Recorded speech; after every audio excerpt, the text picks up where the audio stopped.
America, welcome back to another round of Sound Retirement Radio. So glad to have you tune in to episode number 376, 9 questions to ask before you retire. You're going to love this episode.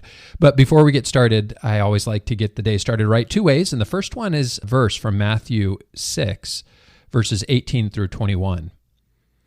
Do not store up for yourselves treasures on earth, where moths and vermin destroy, and where thieves break in and steal. But store up for yourselves treasures in heaven, where moths and vermin do not destroy, and where thieves do not break in and steal. For where your treasure is, there your heart will be also. I sometimes think that I could have been friends with Dracula, but then I remember he's such a pain in the neck.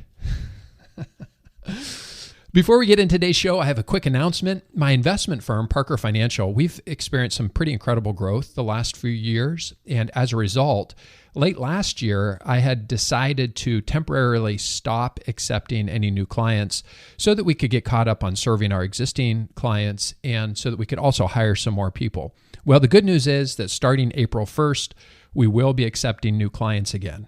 At the end of today's podcast, I'll share with you a little bit more detail about the type of people we work with, who's a good fit for our firm, and what to expect if you would like to work together. Okay, let's get into today's show.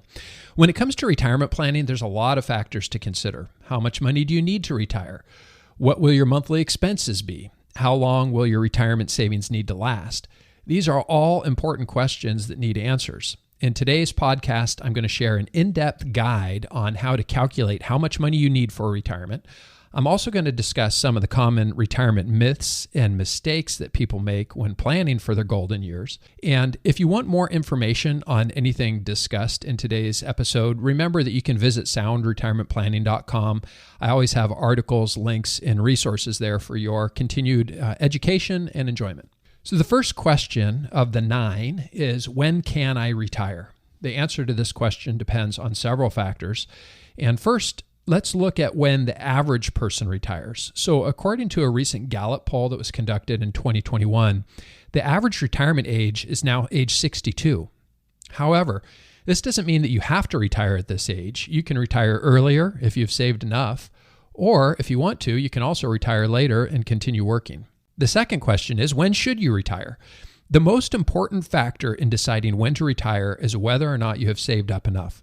And there are several ways to calculate how much you will need for retirement, but a good rule of thumb is to have saved enough so that you can replace 70 to 80% of your pre-retirement income. This means that if you had been earning $80,000 per year in your working years, you would want to plan for $64,000 of income in retirement.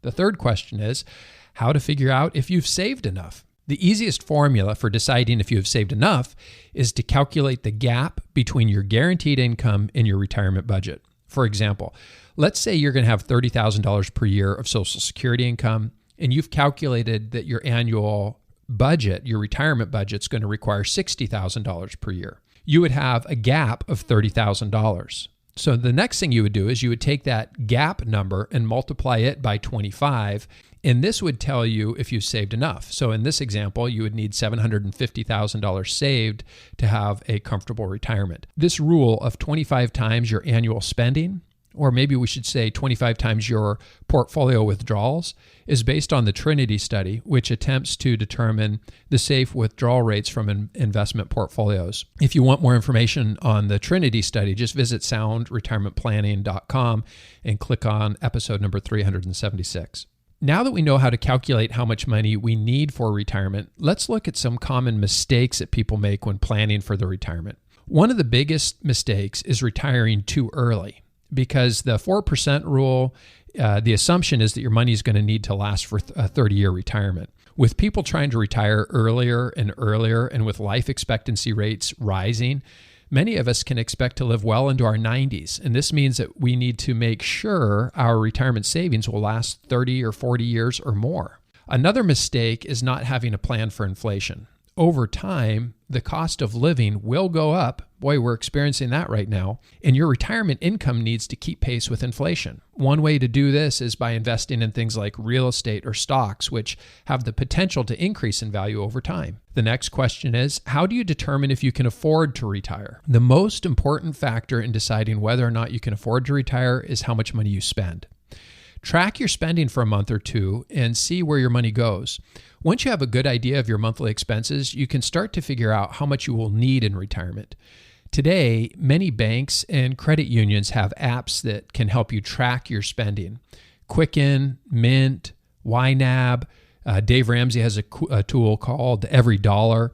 These are tools that you can use to track where your money's going, to track your spending. The next question is, what should I do 1 year before retirement? Now that you know how to calculate how much money you need for retirement and some of the common mistakes people make, let's look at what you should do 1 year before retirement. One of the most important things you can do is to get your financial house in order. And this means getting rid of any debt that you have and making sure you have a good budget and that you're sticking to it.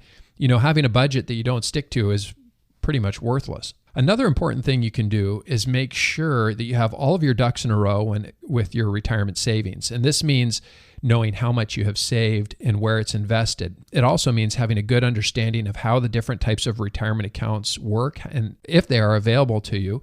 And you're going to want to know the rules about when you can access those accounts and what the tax implications will be when you do access them. You also want to make sure that you've updated your will, your estate planning documents.